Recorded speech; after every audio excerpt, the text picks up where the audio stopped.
நீ இப்ப கூட பஞ்சாயத்து பண்ணியிருந்தா நான் பஞ்சாயத்து உட்கார முடியுமா? இதுதானே முன்னாடியே வந்து நாங்க வந்து அனௌன்ஸ் பண்றோம். நீ பிரச்சனைனா முன்னாடியே சொல்லணும்ல. சொன்னேன்னா உட்காந்து பேசி செட்டில் பண்ண போறோம்.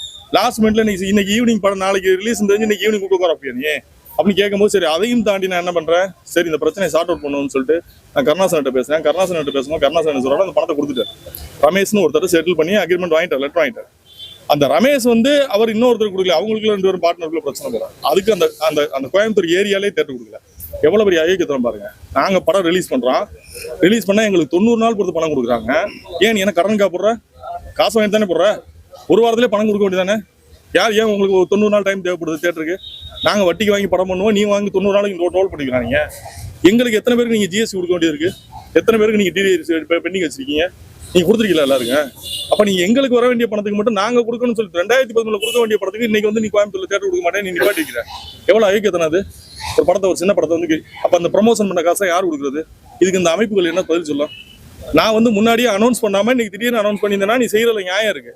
நான் முன்னாடியே அனௌன்ஸ் பண்ணிட்டேன், நீ முன்னாடியே என் கூட்டு சொல்லிருக்கணும். உனக்கு பணம் வரணும்னா என்னை கூட்டு நீ சொல்லணும். இந்த மாதிரி பணம் கொடுக்கணும்னா நான் அதை பேசி சார்ட் அவுட் பண்ண போறேன். யாருக்கும் பணம் கொடுக்க வேண்டியது, யாரும் ஏமாற்ற வேண்டியது இல்லை. ஆனா அதுல ஒரு எத்திக்ஸ் இருக்குல்ல. நீ ஏன் கடைசி நிமிஷத்துல பஞ்சாயத்து வைக்கிற? அப்ப நீ உங்களுக்கு டிஸ்ட்ரிபியூட்டருக்கு யாருக்குமே பணம் வரணும்னா உடனே கூட பஞ்சாயத்து படத்தை நிப்பாட்டுவீங்க. தயாரிப்பாளருக்கு டிடிஎஸ் கொடுக்க மாட்டீங்க, ஜிஎஸ்டி கொடுக்க மாட்டீங்க, எதுவும் கொடுக்க மாட்டீங்க. எங்களுக்கு படம் ஓடின பணத்தை கொடுக்க கூட 90 நாள் எடுத்துப்பீங்க. என்ன அது நியாயம்? அது தேட்டர் கொடுக்க மாட்டீங்க, சின்ன படங்கள்லாம் தேட்டர் கொடுக்க. சின்ன படங்கள் ஓடலைன்னா அப்புறம் எப்படி புதுசு ஆர்டிஸ்ட் வரும்? 10 ஆர்டிஸ்ட் வச்சு நீங்க படம் ஓட்டிடுவீங்களா? இப்ப இந்த படத்துல நடிச்ச இந்த பையன் வந்து புது இயக்குனர். இவனுக்கான அறிமுகம்ன்றது எப்படி? இந்த படம் ஸ்கிரீன்ல வரும்போது தானே இவன் வெளியே தெரிய முடியும்.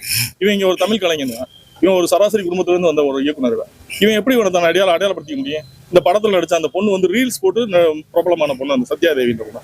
அந்த பொண்ணு இந்த படத்துல நல்லா நடிச்சு நீங்க பாத்துக்க. இந்த படம் நான் உங்களுக்கு போட்டது காரணமே இது தவறான படம் இல்ல, இது இந்த படத்துக்கு தேட்டர் கொடுக்கறது தகுதி இல்லாத படம் நீங்க சொன்னீங்கன்னா நான் அதை ஒத்துட்டு நான் போயிடுவேன்.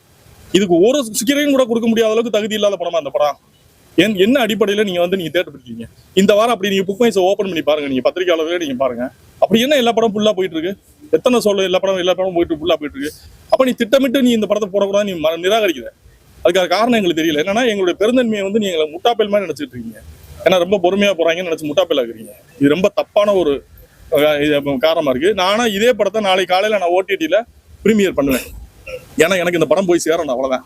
நீ தியேட்டர்ல ரிலீஸ் பண்ண வேண்டாம், நான் ஓடிடில கொண்டு போய் சேர்த்துக்கிறேன். ஆனா இதுக்கெல்லாம் வந்து இந்த அசோசியேஷன் பதில் சொல்லி ஆகணும்.